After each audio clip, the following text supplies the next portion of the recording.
the blue go live button here. Click. And we're live. It is Tuesday, September 6th, 2022, 5:02 p.m. And it is a Mastiff shirt day. Scott's got a giraffe shirt, I think. No. I have a no Doug Zoom, so it's like computer science. Okay. And Sean is one. Sean is the most formally dressed of the three of us. We are not allowed to have fun anymore. And actually, in lieu of fun, we're not even allowed to have a regular in lieu of fun show. We are only allowed to have what we're calling the relentless self-promotion show. Scott will be promoting himself and the class, and Sean will be promoting himself and the class, and I will be promoting the idea that you should take the class, because if you take the class, you have to be a material supporter of Lawfare. And so this is where my mercenary interests collide with Scott and Sean's desire for fame and attention. And that is going to be the focus of the show today. We're going to do an entire show on the class that they are going to be teaching on Lawfare starting September 20th, why you should take it, why you should be tweeting about it right now, and why you should become a material supporter of Lawfare in violation of 18 USC, et cetera, in order to do so. Scott, Sean, the floor is yours. What's the class and why should anybody give a shit? Well, yeah. So before Sean, I have two previous books that I've published, and I'd like to talk about them first. What is law, and why should you care? And did you know they outlawed war in 1928? Okay, so let's talk about the class. So, as you know, cybersecurity is a very important topic, and many schools teach it. Law schools teach it. They teach either like cyber law or things having to do with the laws related to hacking in different contexts. And I tried to teach one of these classes once with colleagues, and I found that it was extraordinarily difficult to think conceptually and creatively and analytically about a topic that you can't even imagine. So like, hacking, what is hacking? Like, it just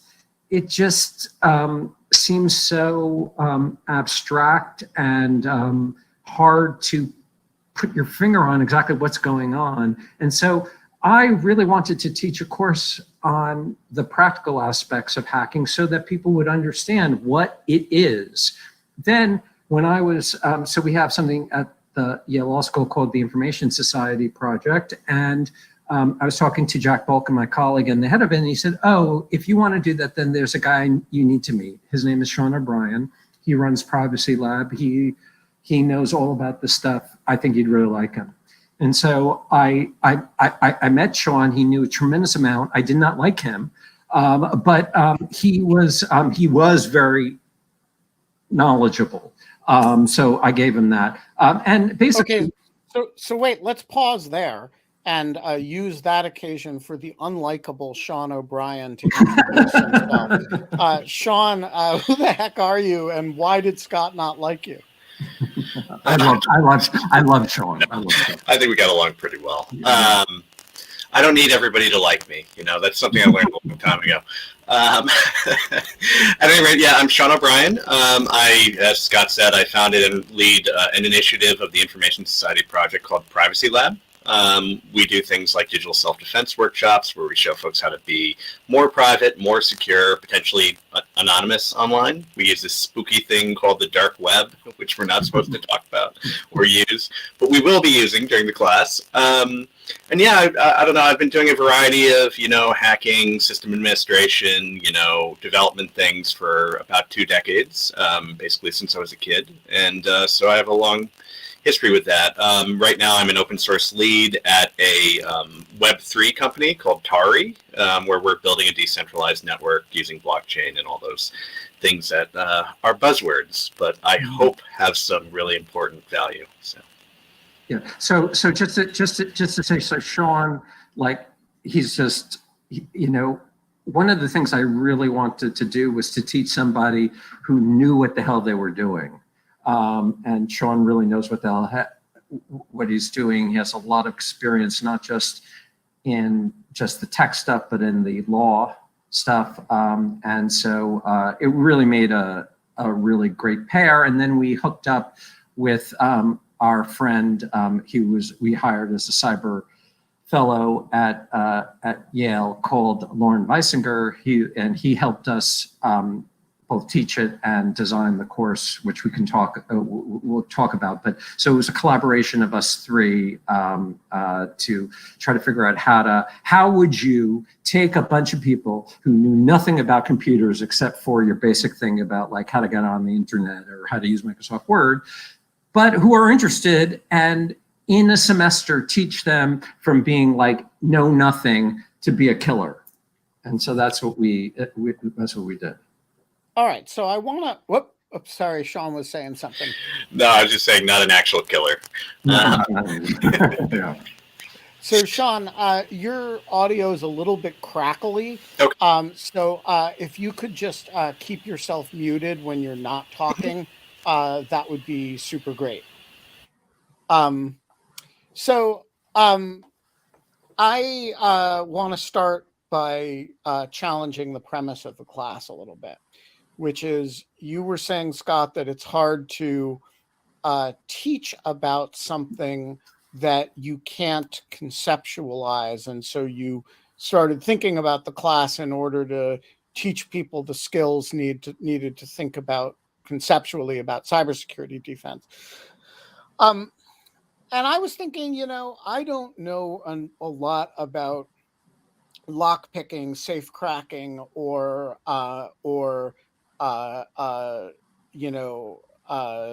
wall demolition, but I'm pretty able to think about physical security issues, knowing that there is such a thing as lockpicking,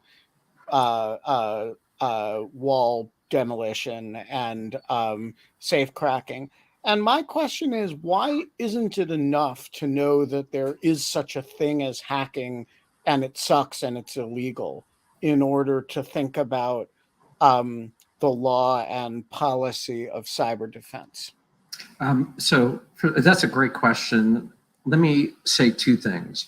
The first thing is that we, as Homo sapiens, we have lived on this rock for at least 150,000 years, and we have a very good sense of physical security. All the laws, all the rules that built around the idea of physical security, what you're allowed to touch, what you're not allowed to touch, who you can hit, who has to pay, blah, blah, blah. And so therefore, we have a very good sense about how to deal with physical security. But when we talk about information security, it's much, much harder. It's a much, much more abstract, and it's something that is much less familiar to us. And so the first thing I would say is that information security is in a way, a new topic for our species at the scale that we're dealing with, is the first thing I would say.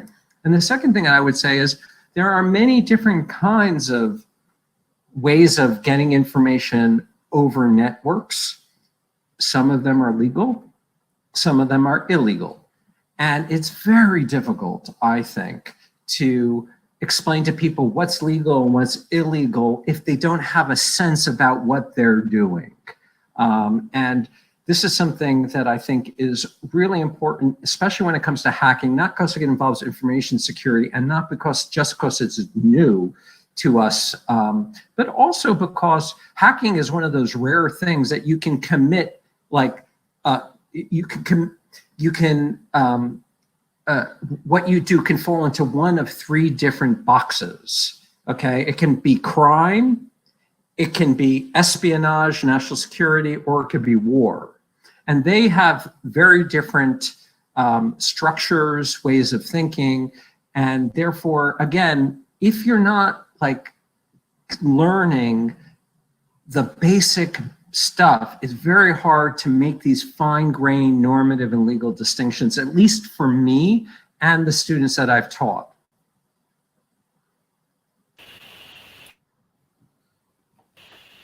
Yeah, and I suppose you can all hear me, right? Yes. Cool. Hopefully the audio is slightly better. So I suppose the thing for me that I've found, I've done workshops with all kinds of different groups of folks. I've done, free workshops at libraries. I've done, from folks who are very much not used to using computers or are borrowing somebody else's computer, all the way up to folks who are pretty technical.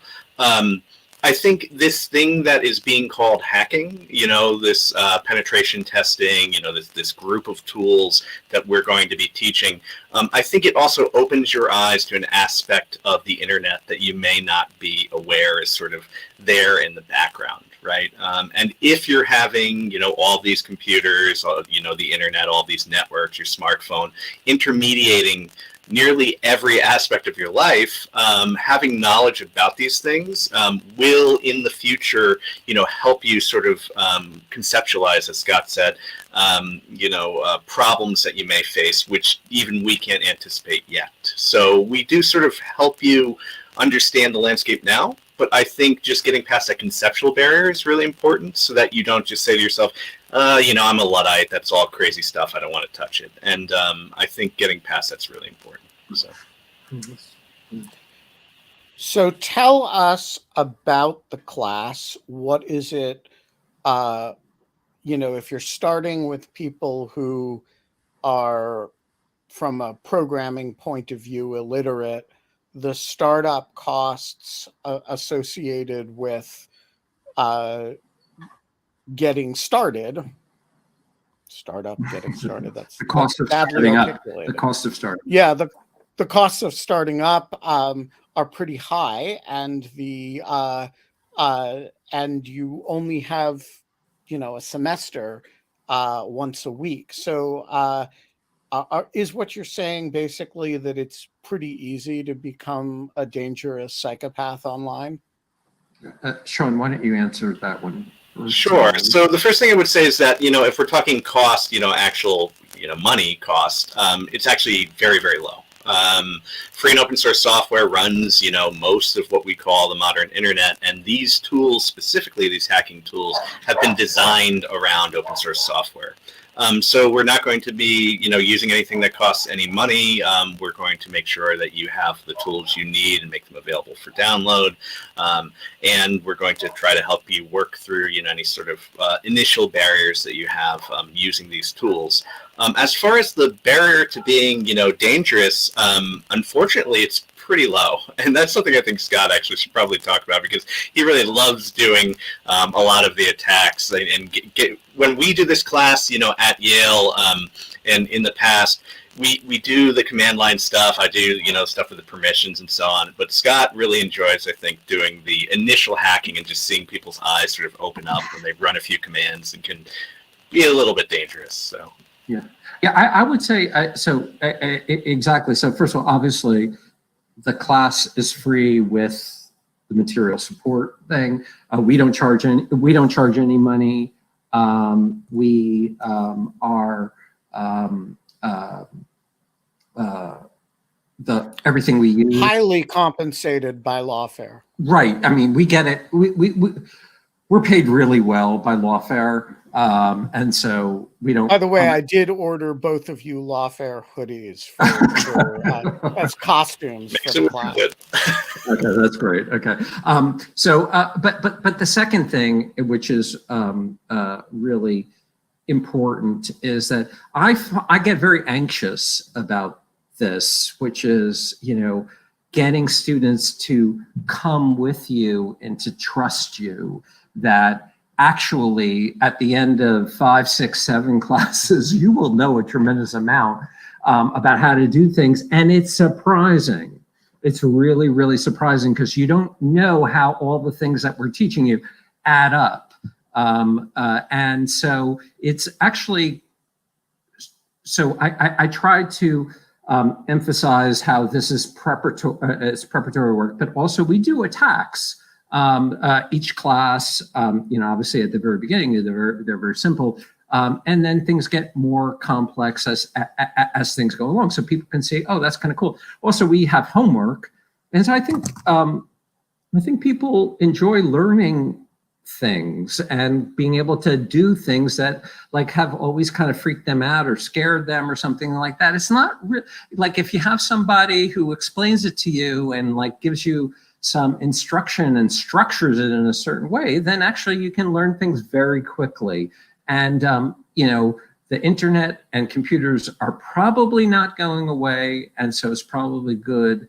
Like, it's highly unlikely that this will not appear in the newspaper the next day while you're reading, after the class. So that's the thing that students have said to me most. Like, it's so great that now I can read beyond the headlines, so to speak. So. All right. So we have our first audience question. It is from Genevieve Della Fera, who is registered for the class, by the way, and who asks, how much time should I budget for homework per week? I don't know. What would you say, Sean? I would say what? Hundreds of hours, right? Yeah, half an hour. I mean, I'd say, for some of the harder tasks, it could be about an hour. We're not going to be loading you up with things. And because of this sort of building process where we start very small and we build, I think, it shouldn't take you longer than that.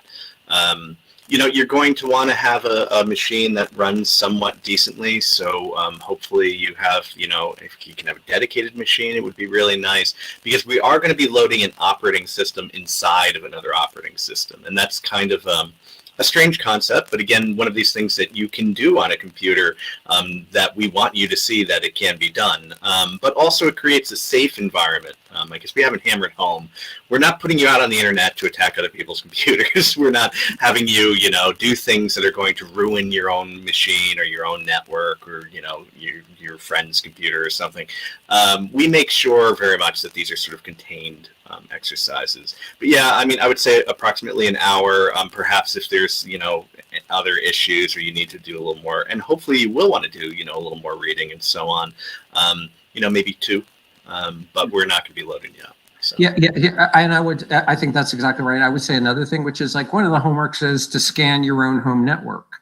And so like there are lots of fun things that we do. And my experience has been that students tend to spend more time than we allot for it just because they get into it and really enjoy it. Because like, who doesn't want to spy on other people in your home? I mean, I want to know what my kids, like what websites they're on, what are they doing? Who doesn't want to do that? So an important question from Matt C. Will there be math?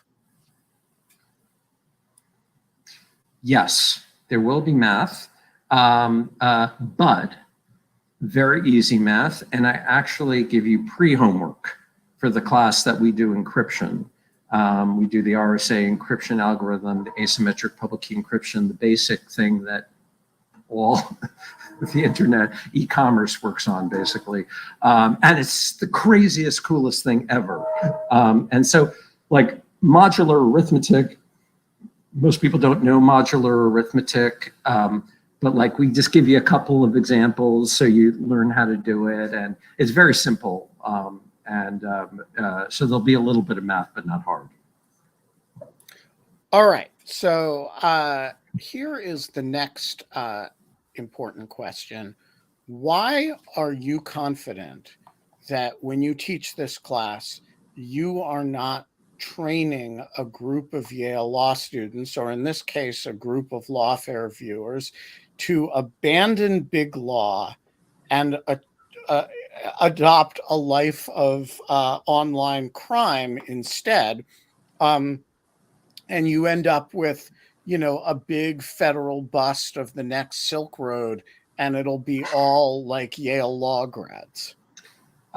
So I would just to say, as long as they're not committing insurrections, I'm okay with that. So let me just say, yeah.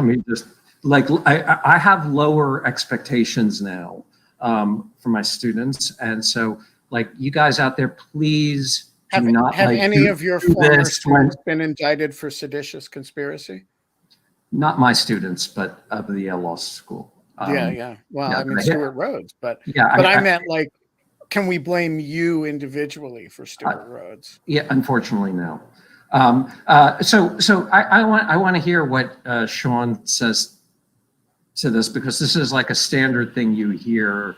This is bad to teach this because you're giving people tools to commit crimes. What's the right response, Sean? Yeah, I mean, so essentially, if you're going to have some modicum of power using a computer on the internet, you have to make that choice of being, sort of an evil, if you want to call it that, person, or, somewhere on that Dungeons and Dragons grid, right? Chaotic evil, chaotic good. Those choices aren't, somehow unique to the idea that you now know more about how a computer works, more about how to view network traffic, which is already flowing through your home network, let's say, and the kinds of things we're going to be teaching you. So that's the first thing I would say is you can do a lot of damage on the internet now without the things we're going to be teaching you, and especially with social media and the way it can ruin people's lives and so on and so forth. So I think it comes up, of course, because we're sort of we're peeling back that veil a little bit, and we're showing, a little bit of how things actually work to folks. And that's just, with great power comes great responsibility kind of thing. Not to be too Spider-Man-y, or Uncle Ben. But it really is true. And this has been going on since, the history of network computers and before that, really. Yeah, we are very careful, of course. We do probably too many disclaimers to the point where it may scare some folks, where we say, hey, don't do this. Don't go seeking trouble in this direction. That's not on us if you do it. But the other piece is, look, if we don't have folks who have these sort of tools and these sort of skills, then we're not going to be able to keep real power in check. So I do think, researchers need to be able to dig into smartphones and see if they're phoning home and sending all your personal data to some, third party. And I think we're equipping people with the tools to do those sorts of things as well. And I think that's really important for democracy. Yeah. So right. So I agree with everything that Sean just said. I would say that another argument that is typically used is that the bad people already know this information. It's available on the internet, and anybody that is really motivated to it doesn't need us. You can just watch YouTube, and you could do various things. We are catering not to people who want to learn how to hack their neighbor's Wi-Fi. We are catering to people that want to understand the world in which they live in, want to understand the ways in which their security can be undermined. They want to understand what is happening out there that I can have a better grasp on. And it's for reasons which are very, obvious. We don't teach this stuff in school. And I think, at least at the level of law, and that's why we teach this in the law school, it's super important. That's why we're really pleased to be joined, that Ben invited us to teach this class, because it's Lawfare. It's very important to us that we're not teaching you just like how to use Metasploit, the tool. We're teaching you about how computers work, how operating systems work, how networks work, how the internet works, how encryption works.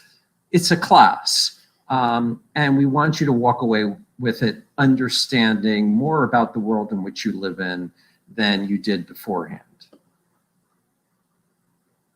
All right. Well, Pauline Brock says, I have questions. And I'm trying to bring Pauline on to pose her questions, but she is not showing up despite accepting. So while Pauline is nursing her questions, let us ask Richard Wattenbarger for his question. Richard, you are not showing up on screen, but you are audible.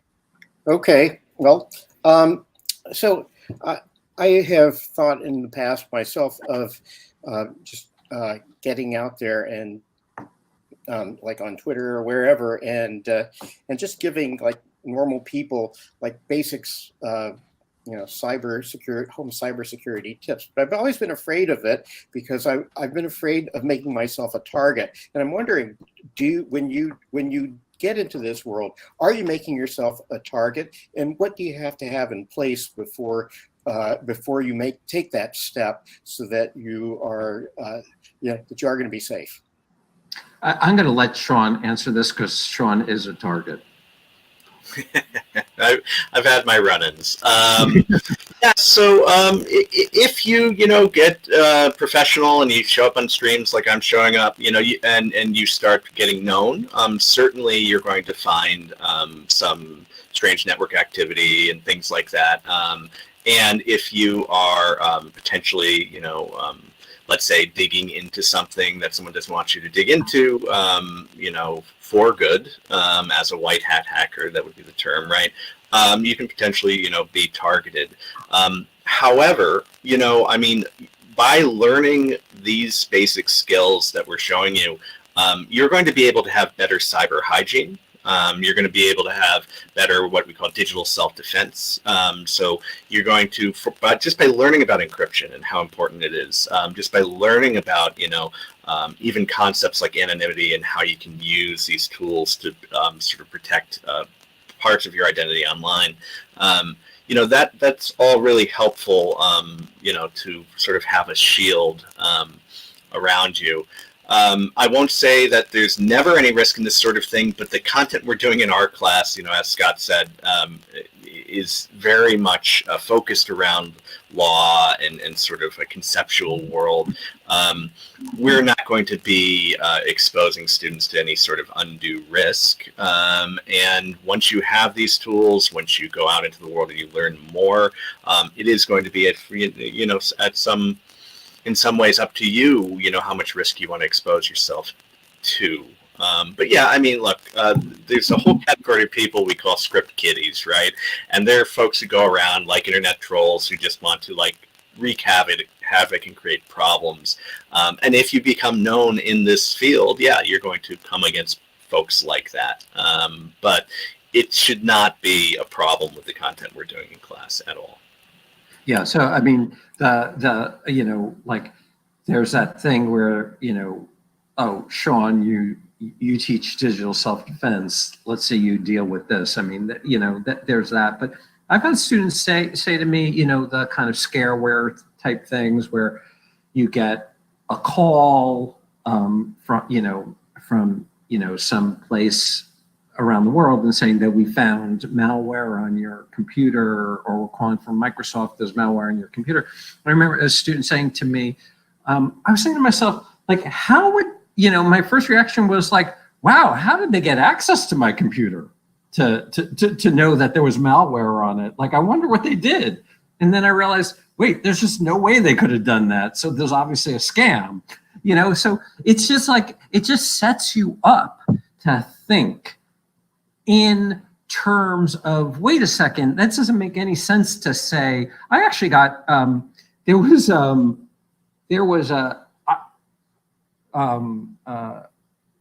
anyway, I was going to say that I actually fell for a trick yesterday just because on Twitter, they have these promoted tweets and they put it in such a way that you can't tell they're promoted. And it was something like somebody somebody owns your account and they're trying to reach it. And I didn't see that it was in as promoted tweet. So I thought to myself, how in the world would they? What do you mean there's an owner of my account? I'm gonna like investigate this a little bit. And I just looked and I realized it was just some stupid promoted tweet.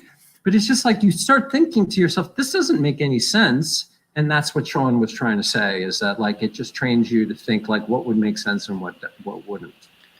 And just real quick, just to not focus on the negatives, because I think it's too, you can kind of get into this, but this thing that's now called ethical hacking is a whole field, a professional specialization, a career for folks.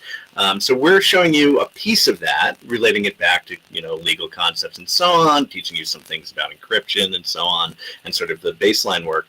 But this is really a launching pad that you could use to build a professional career. So if anything, we'll lose lawyers and we'll end up with more pen testers potentially. But yeah, which would be a good trade for society. There are 3.5 million cybersecurity jobs that are currently unfilled. Thus, the demand is much greater than the supply, and much greater than the actual demand for lawyers. Sure. Or at least inclusive legal positivists, but whatever. Itamar, the floor is yours. You have a couple questions. Yeah, so my first question is, I guess, who exactly is the target audience, and what are the takeaways you want them to have? My sense is someone who has more of a technological background would have an easier time remembering the nuances of the various types of attacks you're presenting, whereas someone who doesn't have that kind of background might just be overwhelmed with the introduction of so many concepts, and then they might remember the names, but they won't really remember the details of the attacks and what exactly each one is doing. And my second question was just a suggestion for people who don't have as powerful a computer. Maybe they could use a server that's like offered on DigitalOcean or some other service. So I'll let Sean handle the second. In terms of the first, how do we teach this so that everyone is coming along at the same time? Well, we're professionals. We're professionals. We know how to do this. We've been training for years on how to do this. First of all, we are totally aware of the fact that not everyone has the same level of knowledge, experience. And in fact, one of the things that I was a bit bummed out about is I find out that there were some people who signed up for the course who have a higher level of knowledge. And the reason why is that, like, I really want, and I know Sean is the same thing, we really want to bring along everyone. And so that's why we have homework. That's why we review the material. That's why we teach it in a certain order. And I have found that in the 3 times we've taught this, so we've done this 3 times already, so 3 semesters, 3 years of teaching this, and everyone seemed to have picked it up by the end, and that is why we feel confident to extend, to invite others into it, because we see that the approach that we were taking was what there was uptake on it. And so hopefully, again, this will be the case. The last thing we ever want to do is teach a class and then people say that was above my head, that was over my head. That means we didn't do our job well. Yeah, and I think exactly the impetus for doing the class the way that we're doing it is because there were some issues in the past, for example, teaching coding to lawyers, right? And that didn't have as much success, right? And I have had, trying to teach that sort of thing, like computer programming, to folks who are non-technical. There's sort of a bigger barrier than the way in which we present this content. I think if you look at the syllabus, you'll see we do quite a bit of, I don't want to say hand-holding because that's patronizing, but we make sure that you are prepared by the time you get to the things that are a little more detailed, a little harder. On the second suggestion, so you can rent something called a VPS, which is sort of like renting a server, renting a computer on the internet, and set up the thing we'll be using, which is called Kali Linux. But my caveat to that is, in the past, when students have done that sort of thing, the hosting provider will sometimes just shut down those machines, right? Because you'll be using them to, you'll be DDoSing your own machine, for example, right? So you'll be attacking your own server. It doesn't hurt anybody, but they just automatically have tools that see that kind of activity and tend to shut the machine down. So we really would stress, if you can get a physical computer in front of you, that would be great. Basically, we're not assuming that everyone has powerful laptops or computers, of course, because not everyone does, but we figure if you're watching it over the internet, kind of thing. So this brings us to Pauline's question. Pauline asks, I wanted to know about the computer tech requirements.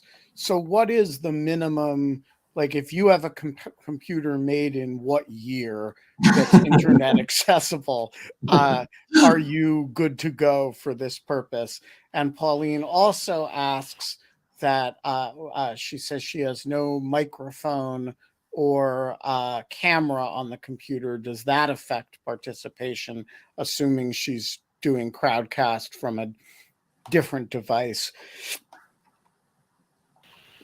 So we're going to want to make sure that you have a modern operating system, and we don't want to, of course, make the prescribed requirements so low that you do have problems because you use something that you have sort of kicking around, right?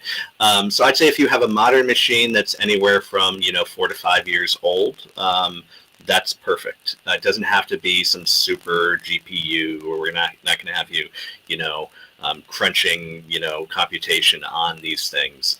But it does need to be, relatively modern. So let's say pre-COVID. If you have a pre-COVID machine, that's fine, but not Trump. Trump. Right, yeah. Right, yeah. Well, because Trump was responsible for such an improvement in computer quality that you really don't want to have before. Right. Before then, it's like the Ataris, Right. Sure. Right. So just what's so fascinating is that, this goes to the legality and the safety of what we're doing and how it connects to the computer, is that, like, we think of the Matrix like computers tricking human beings, but in fact, the computer is constantly tricking itself. It's tricking itself that has a lot more memory than it does. It's tricking itself in many ways. The way in which we're getting the computer to trick itself is you're going to download an application known as VirtualBox, which is free from Oracle. And what that does is when you're in the virtual machine and you load an operating system that Sean had mentioned before, Kali Linux, and we'll all have instructions, installation, downloading instructions for that. What happens is that all the activity is happening within this program. It's like the computer tricks part of it into thinking it's the only computer around. And so everything that happens within this virtual machine only affects the virtual machine. You can destroy it, but you won't be destroying the rest of your computer. And the reason why the capacity of the computer is important is because your operating system has to run another operating system within it to trick it to think that it's the only operating system. And that just requires a lot of horsepower from the CPU. So you wouldn't want to use an Atari or something like that. All right, JBR, the floor is yours. Hi. Yeah, I'm I almost think I got an answer, but if you're maybe an expert, or at least write security-focused software professionally already, should you take this course, or will you just end up being really annoying? Sean? Who's going to be annoying, us or you? No. Yeah, so it's definitely not for security experts. I do think, it can be quite fun to sort of be in a cohort and be coming along on the trip with everyone. So I guess that's up to you how you like to spend your leisure time. But if you already have a strong security background, I mean, I don't think we're going to be doing anything that's, beyond. I would say even a lot of folks who do, hack the box and, these Kali Linux classes, these, offensive security classes and so on. If you compare their curriculum to what we're doing, ours spends quite a bit of time with the underlying concepts. We're showing people what operating system permissions mean. We're talking about kernel space and user space, and we go through we spend an entire class on RSA public key encryption, not just how to generate public and private key pairs, but actually how the math works. So I'm scaring people away, but I would say, you might find some of that a little tedious if you already have a background in it. Yeah. I just want to say the math of public key encryption is really fun and really cool, and nobody should be scared away by it. It's actually all arithmetic. Yeah, and it's arithmetic that you actually know how to do. You just haven't thought about in a while. So just don't be scared away when people say the math of public key cryptography. Yeah. Ev, you have some questions. You also, do you still have COVID? I still don't know. They don't want to give me a box of tests, so I'm still in the unknown. But I'm feeling pretty good, so I don't think I'm still cautious, but not COVID positive like that. Yeah, I have two questions actually about interdisciplinarity. First thing is, do you think you could have been capable of putting on this class together if, Scott, you hadn't been a computer scientist as well as a legal scholar? Why don't you ask your second question too, so we can know how to divide it up? Okay, yeah, and well, of course. It's just what are the biggest challenges that your students or yourself have been facing while playing in this interdisciplinary field? Okay, so I'll say the first thing. I do think that I never would have had the confidence to say to Sean, "Hi, my name is Scott Shapiro. Can you teach me cybersecurity?" If I had not been somebody who had, at one point expertise a long time ago, and so I kind of knew what I didn't know. I really and I was, and it was particularly important, I think, that I was a lawyer who had background and I still didn't know what was going on. And so so that was the thing that I thought was the red light for me, sirens. I thought, how can it be the case that I can, I was a C programmer, I programmed in machine language, I did pretty technical things, and I couldn't understand anything. What is fuzzing? What is Metasploit? What is any of this? And then I tried to read stuff, and it was it wasn't explaining the material to me in a way that I thought was explanatory. And so I thought that was really alarming. It's really alarming if somebody who has kind of a background and has the will to learn something and can't learn it. This is not good. And I was so lucky that I met Sean, and Sean took me under his wing and kind of taught me how to do it. And so when we created the class, I think it was part of the my input was saying, you know what I really wanted to learn when I was doing this was this. And then Sean says, okay, then this is what we should do. So I think that was a very important thing. What about you, Sean? Can you just talk about like what are the problems that students who face, who do this, the kind of problems that they encounter? Because you're the one that normally has to handle it. Sure. And I think Scott is quite correct. Sort of the genesis of this was partially Scott's like journey into learning it, and it helps me be a better teacher. And there was really wonderful feedback for us to be able to put it together that way. Some of the barriers I think are those sort of conceptual barriers I was talking about. We've gone through decades now where people are using computers without really understanding what's behind the internet. Like if you talk to somebody, especially really young, and also I'm finding there's some parity between that and folks who are seniors as well, they don't know when they're on the internet and not. And basically you're on all the time. An app goes out on the internet, right? And can be talking to dozens of intermediary, third parties while you're using that app. And they don't know that the cloud is not a computer. Yes. They think that there's this like ether thing floating around that stores data. They don't understand that that's a big building with computers that boxes that with lights on them. Right. One of the reasons when we started, we actually were giving students little Raspberry Pis, little mini computers, and networking them together to get around that sort of conceptual problem and sort of break that down. Here's what an operating system is. You can install an operating system on your computer. I mean, there's something else that folks don't really do anymore, right?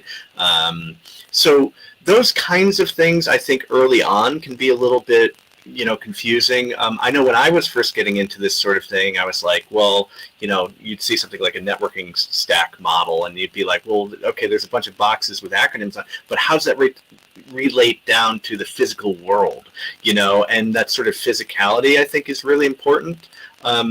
We try very hard in the way that we present the materials to always be relating back to real world examples for that reason. So those are sort of the main things. I don't know if there's really too much that we haven't been able to tackle really well. Networking, I think we end up spending the most time. I think we have 3 classes on networking. So that's the big, topic. And that's the thing that will, if you've got no experience whatsoever, networking is the thing which both you'll take home, and really shore up your knowledge in, but also it may take you the longest to sort of conceptualize that and get through that. So, John, the floor is yours. Hey, Ben, Scott, and Sean. So I had a comment in the chat that I think maybe I should put first, which was when Richard asked, what the dangers were. To me, I think the answer I was expecting to say was the coursework in this class does not affect the public internet, so you're not making yourself a target for law enforcement, bad actors, or anyone else. And is that the correct take here? That is the correct take. I suppose we should learn from the lawyers. Well, I am not a lawyer, nor do I play one on this Crowdcast, but I do think it's important to be clear. And similarly, my actual question was, the syllabus is behind the Lawfare paywall, and so I think you would get more people interested in deciding whether they wanted to take the class if they could actually read it to see what the class was worth paying for. The premise is false. The syllabus in its entirety is right here. And what's behind the Patreon is merely the sign up for the class. The entire syllabus and including broken down by class, a summary of each one is in the post that I just shared in the chat. I stand corrected, literally. In my it's okay, but it is important that you emphasize the first thing you said. We don't expose students to risk, and that's kind of why we're being so careful about the way that we put it. I always want to make sure that folks know that if they get into this field and they keep continuing down, you'd like using your computer doing anything else, you can eventually expose yourself to risk, but we're not going to have you do things that are going to cause a problem. And we will let you know sort of the level of, carefulness that you need to have when you're doing certain types of attacks and hacks that we show you. So. Yeah, I just want to also on the mercenary point. I actually, jokes aside, all of this content is going to be made available to the general public. We are not actually charging for access to the class. We are reserving for material supporters the ability to do the class live. And the reason for that is twofold. One is we do have to fund the site. And so we want to, give some additional version to material supporters.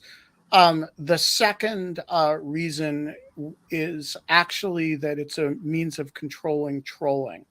And as you all know from In Lieu of Fun, sometimes we have people show up in the chat and behave badly. By making sure that people have a little bit of skin in the game, you can really reduce that. And from my point of view, these improvisational events that we do on In Lieu of Fun, they're hard enough when somebody's being disruptive, but when you're actually trying to present information in a coherent, organized way, and you're trying to do that live and make things work, there needs to be a sort of trust relationship between the presenters and the audience. And so the goal is to create something special between the subscribers and the presenters, but also then to edit the videos and make the class available to the general public. No, go ahead, Scott. So John, can you look at John's comments? Also, I assume when Ben says material support, he means the $25 material support for Lawfare and not the $10 conspiracy. Oh, no.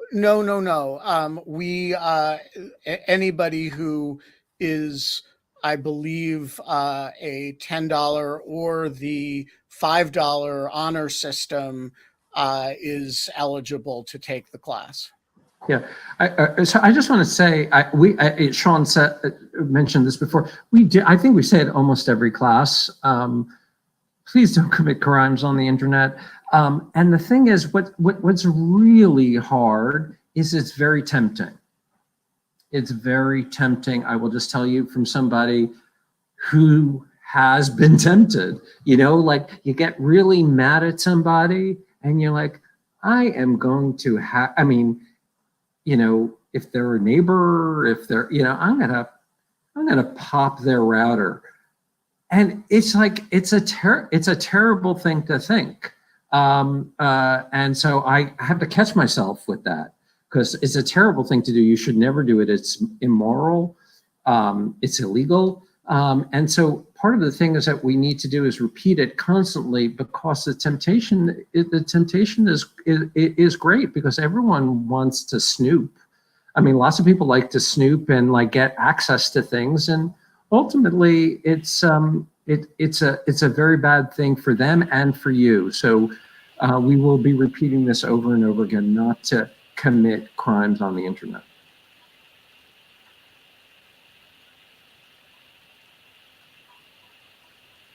Can't hear you, Ben.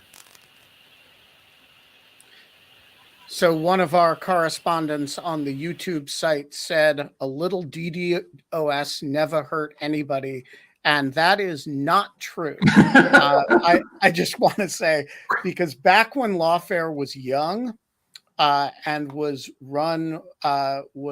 literally written for us by one of Jack Goldsmith's students, and it had no DDoS protection, and various followers of Glenn Greenwald, I think, decided that it would be amusing to take us down over and over and over again.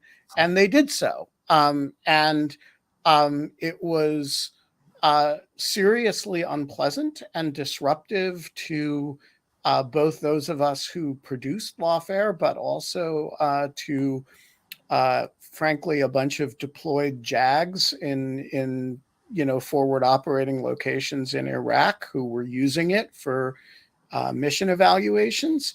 Yeah, a little DDoS actually does hurt people. And I've been one of them. And it was one of the things that originally drove us to spend, I think the term is a shitload of money to have a professional site built, which we had never thought of doing before. And we spend money every month on DDoS protection, and that is a tax on the economy. And it's so important that when what's it called, that site that devoted to harassment of Kiwi farms? Kiwi, Kiwi. when they lose their DDoS protection, they are functionally out of business. That's how important that tax is to the basic ability. I'm not sorry they're out of business. I'm not, but if you're not paying that tax and you're doing anything remotely controversial, somebody will make sure you don't exist. And that is a bad thing. Not because Kiwi Farm is a good thing, but because somebody out there can't afford the tax, and who isn't Kiwi Farm. Yeah, it's a form of censorship, we do DDoSes, where either we do a SYN flood and then we do maybe some other stuff. But one of the things that we have to do is figure out how to do it legally. And so, because we actually have the students take down a website, so I won't tell them what we do because I don't want them to. But the class that we do it in a legal way. And it's so exciting. I would just say, like, DDoSing in the class is so exciting because you see the website go down, and it's so thrilling. And then we try to get the students together to DDoS somebody and legally. And it turns out that Linux, we have not been able to break Linux yet using various things. Maybe we'll do it this time, but it is something that we do. It's terribly important. And one of the things that we show you is that we actually show you the DDoS happen. And what I mean by that is not that the website goes down. The website does go down, okay? But we open up Wireshark, which is the packet capturing tool that we use, and we show you the DDoS in progress. And that's really exciting, I think, because you start seeing, oh my God, this is real. This is a real thing. I just did it. Yeah. So a big part of the fun here is that sort of active feedback, right? There's so few things you can do these days on a computer where you get that kind of active feedback. I remember when I was just publishing my first website when I was a kid, like, that's why I wanted to make websites, is because I could save an HTML document and see the change pop up. But this would be the reverse of that. The bottom line is we want these activities to be fun in that way, and I think you'll all really enjoy it. For the folks that don't know what a DDoS is, we don't have to get into detail, but learning that you can send requests to a computer, and if you send too many requests, that computer can go down and off the internet, is a really interesting thing too. So, like, we do talk about sort of from a conceptual standpoint, like, the internet is a request response system, right? And that's why this problem can be so hard to solve. So we are going to leave it there. Scott and Sean, we will see you guys for the first class on September 20th. Everybody else, we hope to see you also on September 20th. We've made it really easy for you to sign up for the class. You can, if you look underneath Scott here, there's a little button that says sign up for the class here. If you click it, you will be able to sign up for the class. Also, if you sign up for the class, like in Lieu of Fun, there's the live version, but you also, if you are not around at 7 o'clock on Tuesdays, you can watch the class at 3 in Finland time, for all we know. And so these will live, the video will live on Crowdcast. and then we will edit it and put it on YouTube after the class is done. So that is the plan. We've never done this before. If it works, we may teach all kinds of other classes, a law of war class, inclusive legal positivism and why it sucks class. I have to go. We will, all kinds of things. That is going to start on September 20th. However, in lieu of fun, I think we'll be back tomorrow evening. I will not be here because I will be at a fancy event that doesn't allow me to wear dog shirts. But it will be 22 hours and 58 minutes from now. And until then, Scott? We can't have fun anymore, but we can have a free, informative class courtesy of Ben Wittes and the great people at Lawfare. And we're really grateful to Ben and the great team that they have there for putting this together. And we hope to see you while we teach you stuff that we think is really fun. Oh, no, translation. Really translation. Ben conned me into doing a whole lot of work for free. And I have, and so I'm going to pretend he's doing me a favor.